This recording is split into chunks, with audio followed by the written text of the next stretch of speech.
Hello friends, welcome back to Civil Engineering Mastery. In this video, let's discuss how do we calculate the shear reinforcement. So this is the part 2 video of beam design. So please watch the part 1 video as well because in that video we have designed for bending moment and then reinforcement also we have calculated. There are 4 simple steps.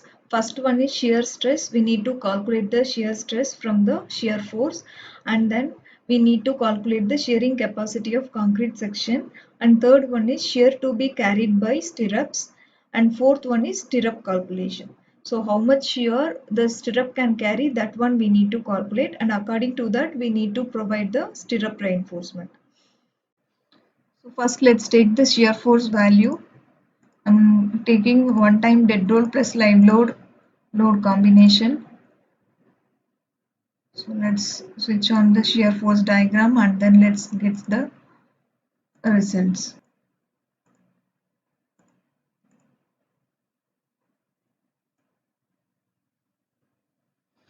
So here if you see here, maximum shear force at this end is 45.27 kilonewton and this side it is 44.67 kilonewton. So this is the maximum shear force we get from this STAD analysis. So let's design the shear force for 45 kilonewton.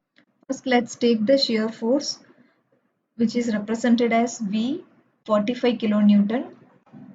In the first step we need to calculate the shear stress. So shear stress is tau V. Tau V is equal to Vu by Bd. Vu is the factored shear force. B and D is the breadth and effective depth of the beam.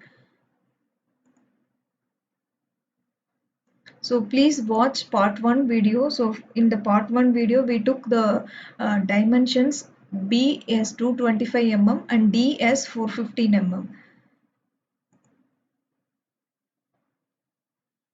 So here Bu by Bd is equal to 45 is the shear force, 1.5 is the factor of safety, and we are converting this one into kilonewton to Newton. So we are multiplying with 1000 and then B is 225, D is 415. So we get 0.722 Newton per square millimeter. As per IS 456-2000, table 20, maximum shear stress we need to take. So for that we need to consider the grade of concrete as M20. This also mentioned in the part 1 video. So our grade of concrete is M20. From IS 456 table 20, maximum shear stress tau C max. So grade of concrete is M20 and tau C max we have 2.8 Newton per square millimeter.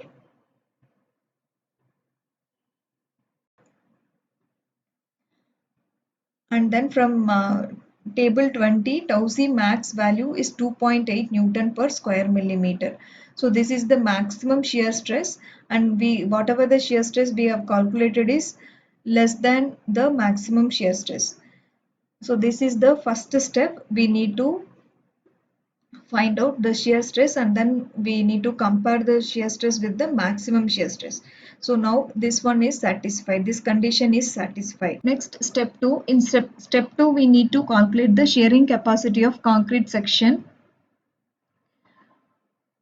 So for that we need to know the percentage of steel provided. So this one I'll show you from the part 1 calculation because in part 1 video we had provided the reinforcement, longitudinal reinforcement for beam. So from that we need to take. So this is the part 1 calculation. Here you can see percentage of steel required, which is 0.512 percentage. So from that percentage we had calculated the area, and according to the area we had provided the reinforcement. So that is 2 dia 2 T16. That means 2 number of 16 mm dia plus 1 number of 12 mm dia we had provided. So according to this we need to calculate the percentage of steel provided. So that if we calculate that one, no, we get 0.55 percentage. You can compare this one. Percentage of steel required is 0.512, provided is 0.55. Always percentage of steel provided should be more than the percentage of steel required. So now let's take this value, percentage of steel provided, as 0.55 to calculate the shearing capacity of concrete section. from SP16 table 61. So for the PT value, we need to find out the design shear strength of concrete. So PT is 0.55. So we need to take the value between 0.5 and 0.6. So grade of concrete is M20. So 0.48 and 0.51. So if we take the average, we get 0.495 as Tauchi dash value. 0.495 Newton per square millimeter. Shearing capacity of the concrete section is tau c BD. We know the tau c value from SP16 and B and D we know. So if we calculate this one, we get tau c BD is 46.22 kilonewton.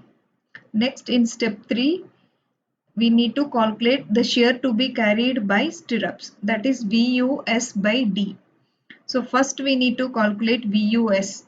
So to calculate VUS, this is the formula. VUS is equal to VU minus tau c BD. So that is why we had calculated the shearing capacity of concrete section tau c BD. We know the VU value, that is factored shear force, 45 multiplied by 1.5 minus tau c BD we know 46.22. So if we calculate this one, we get 21.28 kilonewton as VUS value. And next we need to find out VUS by D. So here we have to be very careful. This D is the effective depth, but D in centimeter. The unit of D is to be in centimeter only, not in millimeter or meter. I will tell you why we need to take this D value in centimeter. So if we calculate this one, we get 0.512 kilonewton per centimeter. So this is a D value, effective depth 415 mm. In centimeter it is 41.5 centimeter. Next, step 4. In step 4 we need to calculate the stirrups. So for that we need to refer table 62 from SP16. Grade of steel is 415 Newton per square millimeter. So this is table 62 shear vertical stirrups. Here values of VU by D for two leg stirrups are given in kilonewton per centimeter. This is why we have taken the D value in centimeter, because here the table is given according to this unit, kilonewton per centimeter. So first we should know how do we read this table. Here grade of steel is given and diameter is given. Here also grade of steel and diameter 6, 8, 10 and 12. These are all the diameters of stirrups which we need to consider, and here is the spacing of stirrup in centimeter. Please note this is not in mm, spacing of stirrup given in centimeter. So let me calculate for the value whichever we got. So we need to consider the 8 mm diameter. So we got the value as 0.512 kilonewton per centimeter, which is not there here. So then what we have to do, we can provide the maximum spacing, like we can take this one, consider this value, and then we can take the spacing as 30 centimeter, which is 300 mm. I'll repeat once again. Whatever the value we have calculated is very less, so we need to provide the maximum reinforcement, like maximum stirrup spacing.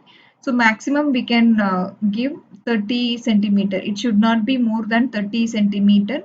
So that one we are taking.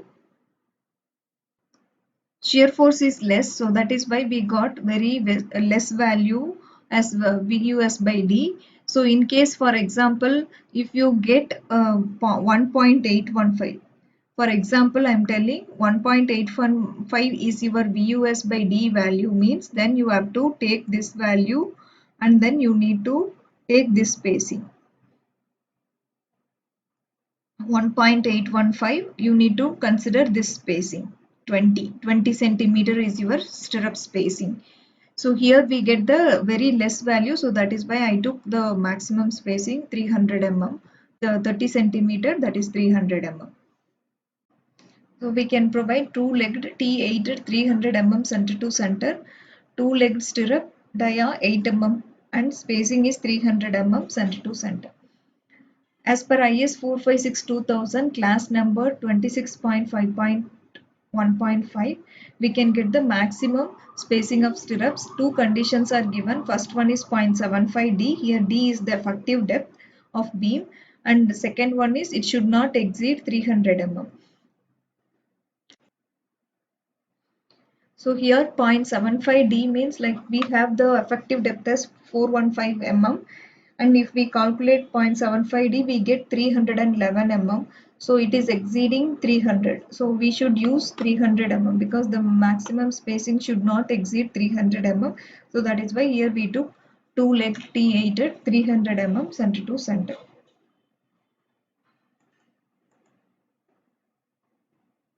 You can see this is the stirrup, two-legged stirrup. It is holding the longitudinal reinforcement, and dia and spacing is mentioned here. So friends, that's all. This is how you have to calculate the shear reinforcement, that is stirrups. I hope you all like this video. Please do comment in the comment box, and don't forget to subscribe this channel for more videos. Thank you for watching.